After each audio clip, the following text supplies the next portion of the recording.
오늘 보실 말씀은 사도행전 3장 1절에서 16절까지인데요. 우리 서로를 향해서 이렇게 인사하겠습니다. 십자가 붙들고 삽시다. 십자가 붙들고 삽시다. 돈 붙들고 살지 맙시다. 그건 못하겠어요? 돈은 붙들어야 되겠어요? 십자가 붙들고 사실 수 있기를 예수님의 이름으로 축원합니다. 아멘. 오작교라는 말 들어보셨죠? 오작교고 까마귀와 까치가 만든 다리라는 뜻입니다. 애인 관계인 사람이 또는 친구가 애인 사이를 더욱 돈독하게 만들 때 만들어내는 사람을 오작교 역할을 한다, 오작교다, 이런 얘기를 할 때 사용하는, 이제 현대적으로 사용하는 단어입니다. 견우와 직녀 이야기에서 유래한 단어라 할 수 있는데요. 직녀는 옥황상제의 딸이었답니다. 견우는 소를 키우는 건실한 성실한 남자였고요. 직녀는 예쁘고 항상 예뻐요. 그냥 뭐든 예뻐. 그냥 그저 그러면 안 되나? 직녀는 예쁘고 배도 잘 짜고 마음씨도 착했대요. 또 마음씨도 착했고, 마음씨도 착했답니다. 그래서 옥황상제가 가장 사랑하는 딸이었다고 그래요. 견우는 성실하게 소를 잘 키우며 살았답니다. 둘이 이제 사랑을 해서 옥황상제가 허락을 해서 이제 결혼을 하게 되었어요. 문제는 결혼하고 난 뒤에 이 두 사람이 일을 하지 않고 놀기만 바쁜 거예요. 막 놀다 그냥 어디서 노는지도 모르게 노는 그런 부부인데, 하루는 견우가 키우는 소가 옥황상제가 가장 좋아하는 꽃밭을 망쳐버린 거예요. 화가 머리 끝까지 나는 옥황상제가 더 이상 안 되겠다, 못 참겠다 해가지고 견우와 직녀를 동과서로 떼어놔 버렸어요. 사랑하는 사람이 떨어지니까 얼마나 슬퍼요. 그러니까 울기 시작하는 거예요. 우니까 또 그것이 막 폭우가 쏟아지는 것처럼 돼서 땅에 있던 사람과 짐승이 많이 죽었대요. 그래서 어느 날 사람과 짐승이 대화를 하면서 이제 모여가지고 이 일을 어떻게 해결할까 하다가, 그러면 우리가 다리를 만들어줘서 1년에 한 번, 칠성날 한 번 만나게 해주자. 그래가지고 날 수 있는 짐승이 누구냐? 까마귀하고 까치래요. 까치였대요. 그래서 까마귀와 까치가 은하수 다리를 만든 거예요. 칠성날. 그래서 견우와 직녀가 그 하루를 딱 만난 거예요. 서로 만나고 싶어서 울고 불고 했던 사람이 만났으니 얼마나 행복한 시간을 보낼 수 있었겠어요? 근데 그 다음부터 홍수가 나지 않았대요. 그래서 짐승도 안 죽고 사람도 안 죽었다고 그래요. 참 비록 전설이지만 말이 되지 않는 이야기이긴 해요. 그러나 사랑하는 사람이 둘이 만났다는 그 소리를 들으면 가짜건 진짜건 그냥 기분이 좋아요. 웃음이 나오기도 하고 그게 당연한 것 같아요. 견우와 직녀가 만나게 해주려고 얼마나 많은 짐승들과 사람들이 노력했어요. 그래서 까마귀가 다리 만들어주고 까치가 다리 만들어주고 엄청 노력을 많이 하잖아요. 지어낸 이야기인데도 불구하고 사랑하는 사람이 만나서 행복한 모습을 상상하면 어떤 사람이든지 간에 이 안에 행복함이 만들어져요. 너무나 당연한 것 같아요. 우리의 이 마음이 하나님을 닮았기 때문입니다. 우리는 하나님의 형상으로 만들어진 존재이기 때문에 가짜건 진짜건 행복한 모습을 상상하면 누구나 다 마음이 따뜻해지고 얼굴에 웃음꽃이 피게 되는 것이죠. 이 모습을 통해서 우리 하나님 아버지의 모습도 발견할 수가 있어요. 우리가 우리 하나님 아버지의 형상을 쫓아 만들어진 존재이기 때문이에요. 우리 하나님 아버지가 정말 만나야 될 사람과 만나는 그 모습을 보면 얼마나 행복해 하시는지, 기뻐하시는지를 내가 느끼는 이 감정을 통해서 어느 정도 유추해 볼 수 있다는 것입니다. 오늘 우리가 읽었던 말씀이 바로 그 장면이에요. 하나님께서 가장 기뻐하시고 행복해 하시는 만남의 장면을 오늘 말씀에서 우리가 볼 수 있다는 것입니다. 예수님이 정말 만나고 싶어 했던 그 한 사람, 나면서부터 걷지 못했던 사람이 예수님을 만났어요. 그리고 예수님을 만나 어려운 시간, 힘든 시간, 저주 같은 시간, 죽었으면 좋겠지만 죽지 못했던 그 시간들이 완전히 뒤바뀌어지는 그러한 역사의 현장이었습니다. 하나님이 얼마나 기뻐하셨겠어요. 이것을 누가복음 15장 7절에서 이른 양 비유를 통해서 말씀해 주세요. 제가 한번 읽어봐 드릴게요. 내가 너에게 이르노니 이와 같이 죄인 한 사람이 회개하면 하늘에서는 회개할 것 없는 의인 99으로 말미암아 기뻐하는 것보다 더하리라. 한 명의 이른 양이 예수님을 만나 구원의 기쁨을 누리는 그 모습을 보면 우리 하나님이 그렇게 기뻐하신다는 거예요. 그렇게 행복해 하신다라고 말씀하는 것입니다. 우리가 봤던 이 말씀을 간단하게 요약해 보면 이렇습니다. 1절부터 10절까지는 베드로와 요한이 나면서부터 걷지 못했던 그 한 사람에게 예수님을 전해주는 장면이 나옵니다. 나면서 못 걷게 된 자라는 뜻은 우리말로는 이렇게 돼서 약간 그러면 나 태어날 때 무슨 사고가 있었나? 질병을 걸렸나? 이런 생각을 하는데 원래 그게 아니라 원래 헬라어 성경에는 여성의 자궁이라는 단어가 나와요. 그러니까 뱃속부터 임신했을 때부터 다리를 못 쓰는 그 상태로 출생을 한 거죠. 얼마 전에 우리가 날 때부터 보이지 않는 사람 한 사람을 만났죠. 그죠? 그 사람이 저주받은 사람이라고 했어요. 이 사람도 마찬가지였어요. 이 당시에는 신체적인 이상함이 저주와 가까운 그러한 시대였습니다. 얼마나 한탄스러웠겠어요. 자기의 의지와 상관없이 날 때부터 걷지 못하는 상태, 죽고 싶어도 죽을 수 없습니다. 사람들은 자신을 바라볼 때 저주받은 사람이라고 바라보는 것이죠. 그래서 죽지 못해 살기 위해 구걸을 하기 시작한 것이에요. 누가 봐도 희망이 없는 인생이잖아요. 그죠? 누가 봐도 소망도 없는 그러한 인생처럼 여겨집니다. 그곳에 앉아서, 미문이라는 곳에 앉아서 그 나이 되도록 수만 명을 만났을 거예요. 그 앞을 지나가는 수많은 사람들, 어떤 사람은 불쌍히 여기며 동전을 던져준다든지 먹을 걸 준다든지, 또 어떤 사람은 저주받은 사람이구나, 저 옆에 가까이 가면 안 되겠구나, 멀리 돌아가는 사람이 있고, 어떤 사람은 침을 뱉는 사람이 있을 것이에요. 저주받은 사람이 내 앞에 있다고, 가까이 하고 싶지 않다고. 수많은 사람이 지나가며 날 때부터 걷지 못했던 이 남자를 만났습니다. 만났지만 어느 것 하나 이 남자에게는 변화된 것이 하나도 없었어요. 그냥 그대로였습니다. 죽지 못해 사는 인생이었어요. 저주받은 인생, 스스로도 목숨을 끊을 수 없으니 구걸하면서 살고 있는 인생이었다는 것입니다. 이 저주받은 인생 가운데 하나님은 이 인생을 만나길 너무나 원하셨어요. 그 저주를 끊기를 원하셨던 것입니다. 그래서 요한과 베드로를 통해 그를 만나기 시작하신 거예요. 베드로가 요한에게는 아무것도 없었어요. 그들의 표현대로 내가 너에게 줄 거 아무것도 없다. 그러나 이 세상 그 어떤 것과도 비교할 수 없는 최고의 보화인 예수님의 이름을 그들은 가지고 있었어요. 그래서 날 때부터 걷지 못하는 이 사람에게 예수님의 이름을 던져줍니다. 모두가 저주받고 모두가 소망이 없고 희망이 없는 인생이었던 그 사람에게 예수의 이름이 들려지고 그 마음을 지배하기 시작하자 아무도 상상할 수 없었던 놀라운 일이 그 인생의 바로 현장에서 벌어지는 것을 볼 수 있어요. 다리에 힘이 솟고 걷고 뛰기 시작한 거예요. 그러려는 모든 사람은 이 사람은 저주받아서 저렇게 빌어먹다 죽을 거다라고 얘기했지만 베드로와 요한이 전해준 그 이름, 예수라고 하는 그 이름이 그 사람 안에 들어가자 그의 인생에 상상도 할 수 없는 변화가 일어나기 시작한 것입니다. 베드로에게는 아무것도 없었지만 이 사람과 비교할 수 없는 최고의 보화인 예수의 이름을 가지고 있었습니다. 나면서부터 걷지 못했던 저주받은 인생과 같은 그 인생에 예수의 이름이 들어가자 그 인생이 변화가 일어나기 시작한 거예요. 베드로와 요한은 하늘나라의 오작교로 그 삶을 산 겁니다. 예수님이 만나야 될 그 사람, 그 한 사람, 많은 사람들에게 인정받지 못하고 죽지 못해 살고 있는 그 한 사람이 그 한 사람을 예수님이 너무 만나고 싶어 하셨어요.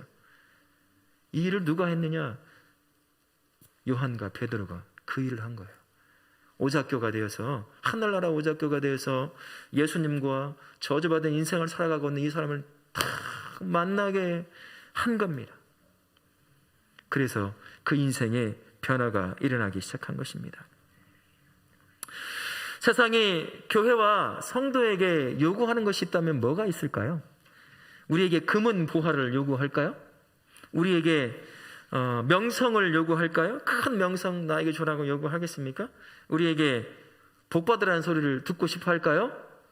이 소리는 듣고 싶어 하는 것 같아요. 복받으라는 소리는 듣고 싶어 하는 것 같습니다. 세상 사람들은 자신은 모르지만 그런 말들, 돈과 명성과 복받으라는 소리를 듣고 싶어하는 그 내면에 깔려있는 근본적인 것, 알아차리지 못하는 것이 있어요. 돈도 명성도 그 복도 주지 못하는 것, 그것을 갈급하고 있음에도 불구하고 알지 못하기에 돈으로 채우려고 하고 명성으로 채우려고 하고 복으로 채우려고 하는 것뿐입니다. 이 땅이 요구하는 것, 이 세상에 예수님이 없는 사람들이 근본적으로 성도와 교회에게 받고 싶어하고 듣고 싶어하고 얻고 싶어하는 것은 예수님이세요. 로마서 8장 19절부터 22절에는 어떤 내용이 나오냐면 같이 한번 찾아서 읽어볼까요? 로마서 8장 19절에서 22절까지입니다. 한번 같이, 신약성경 250페이지 정도에 있습니다. 이 땅이 무엇을 갈급하고 있는지를 말씀해주고 있어요. 같이 한번 큰 목소리 읽도록 하겠습니다. 피조물이 고대하는 바는 하나님의 아들들이 나타나는 것이니 피조물이 허무한 데 굴복하는 것은 자기 뜻이 아니요 오직 굴복하게 하시는 이로 말미암음이라. 그 바라는 것은 피조물도 썩어짐의 종노릇한데 해방되어 하나님의 자녀들의 영광의 자유에 이르는 것이니라. 좀 피조물이 다 이제까지 함께 탄식하며 함께 고통을 겪고 있는 것을 우리가 아느니라.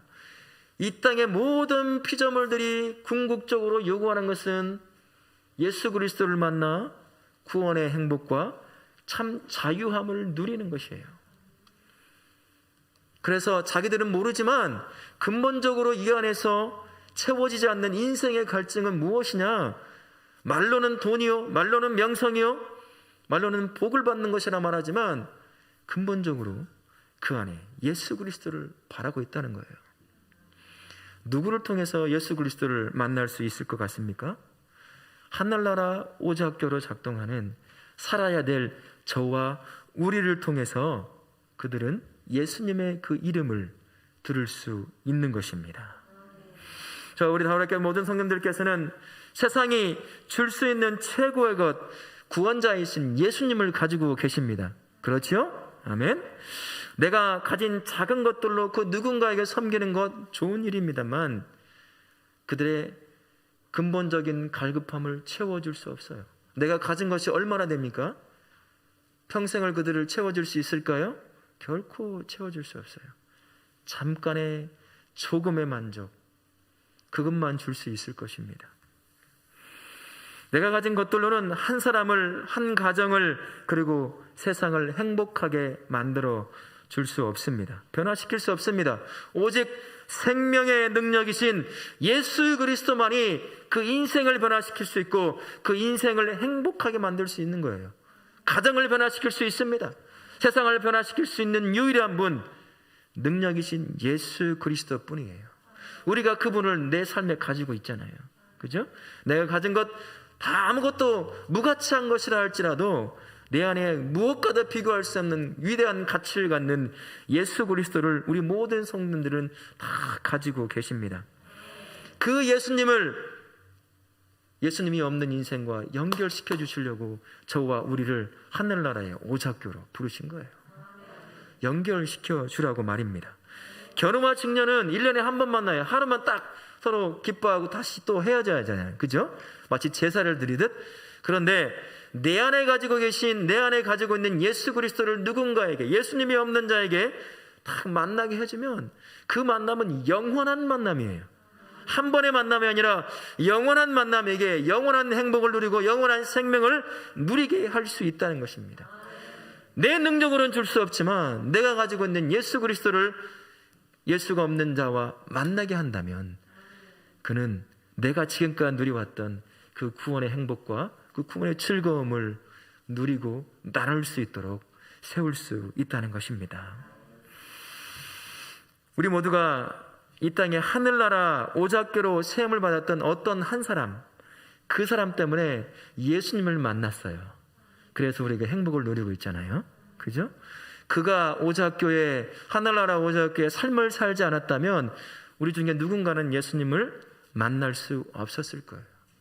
그래서 지금 누리고 있는 영원한 행복을 아무도 못 누렸을 것입니다. 여전히 채워지지 않는 갈급함 가운데 살고 있었을 거예요.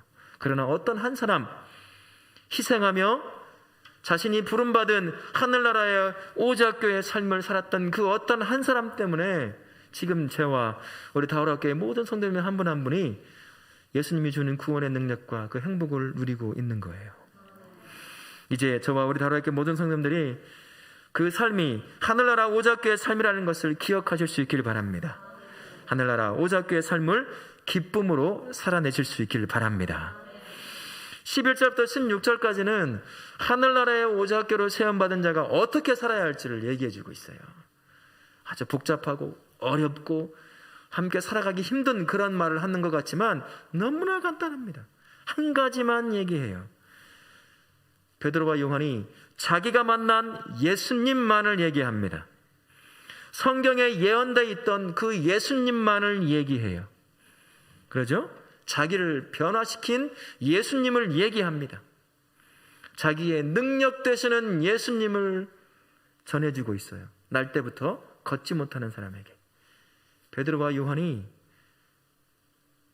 하늘나라 오작교로 살 때 그가 살았던 삶의 모습은 자신 안에 살아계신 예수님을 전해주는 거였어요. 만나게 하는 일뿐이었습니다. 자신이 겪어왔던 예수님에 대한 간증인 것입니다. 하늘나라 오작교의 인생은 내가 만난 예수님을 전해주는 거예요. 그래서 예수님이 없는 인생과 예수님이 만나게 해주면 되는 것입니다. 내가 구원시킬 수 있나요? 못해요. 내가 구원 못 시킵니다. 나는 오작교잖아요. 만나게 해주면 되는 거예요. 그러면 성령께서 그 사람에게 역사하십니다.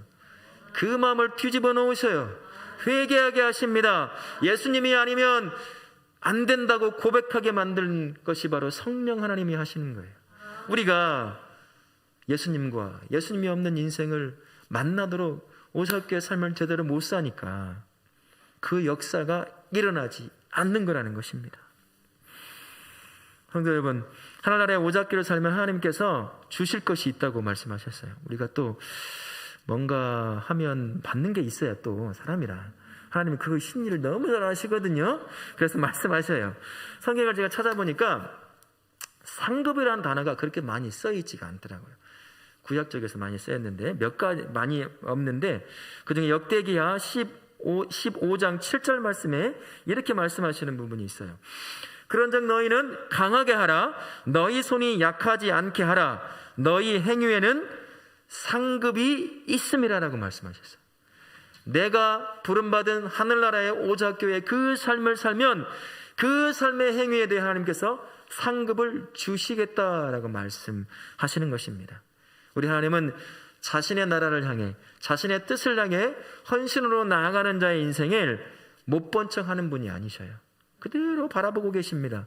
하늘에 상급을 준비하고 주시는 분이 우리 하나님 아버지이심을 믿으실 수 있기를 바랍니다.